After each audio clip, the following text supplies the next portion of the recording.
if you can talk to us a little bit about what Alice was like, if we start off then, and what kind of person she was. Alice was such a fun person. She was one of those people who had loads and loads of friends. She was amazing sense of humour. She could make anybody laugh, and that was really part of her. Her personality was very empathetic. She really cared about how people thought, and she was just a genuinely nice person. She didn't want to make a fuss. She just wanted to be nice to people. I mean, it was one of the things that we saw actually after everything happened, just the overwhelming support and tribute to her. She clearly was a very popular person. Yeah. Yeah. We've obviously developed a training package following everything happening since the IPC started their investigation. Can you tell me a little bit about why you wanted to be involved in that package?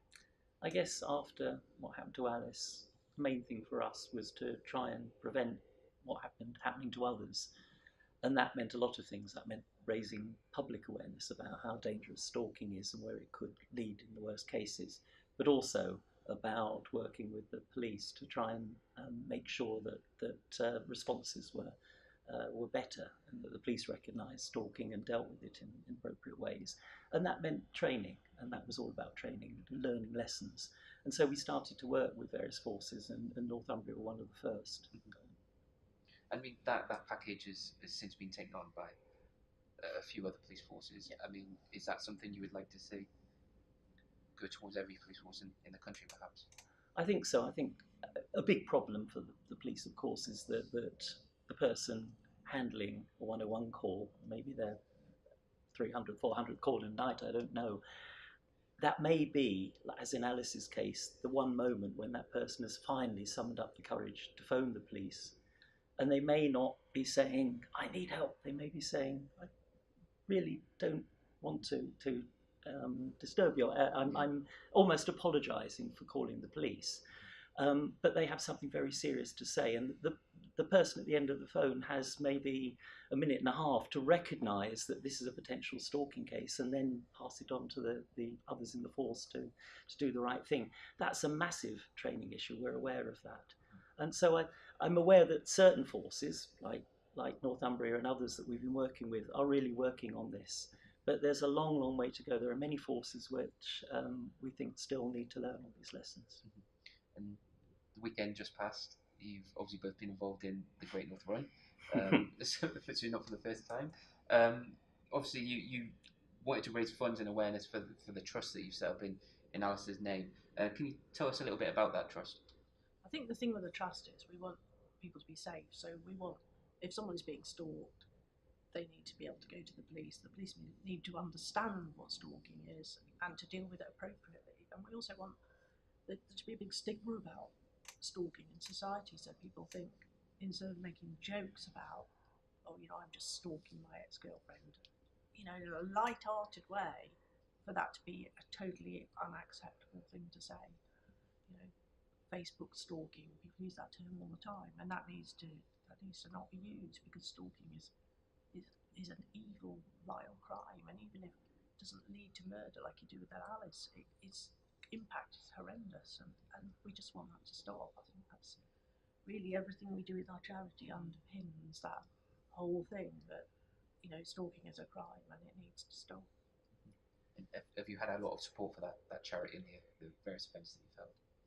We've had tremendous support for the charity, and we've been holding events since very soon after it all happened.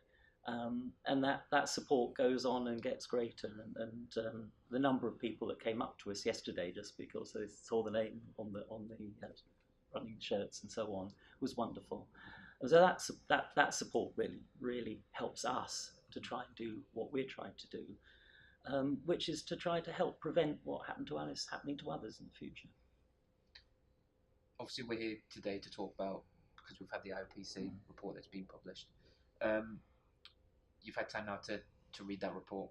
Have you got any views on what the report says? We're pleased that the IPC has acknowledged that mistakes were made and there are lessons to be learned.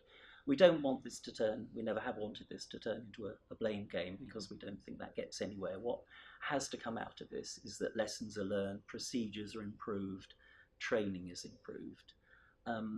That we're starting to see happening. We've been working with Northumbria, we're seeing that happening in forces. There's a long way to go. That's what this IOPC report, I think, has to help us catalyse, that there's a lot of training that needs to be done. When someone like Alice didn't realise the danger she was in, we, her family, friends around her, didn't either. People leave it too late to come to the police. We've got to encourage people to go to the police earlier, but also then when people do come, the police have to do the right thing. And that's where we also need a lot of change, a lot of training. Not just the police, also all aspects of the system, the CPS, the judiciary. We have to work with all of them to try and improve procedures. And I think insofar as this IOPC report can just get the message out there and help us do that, then it's to the good.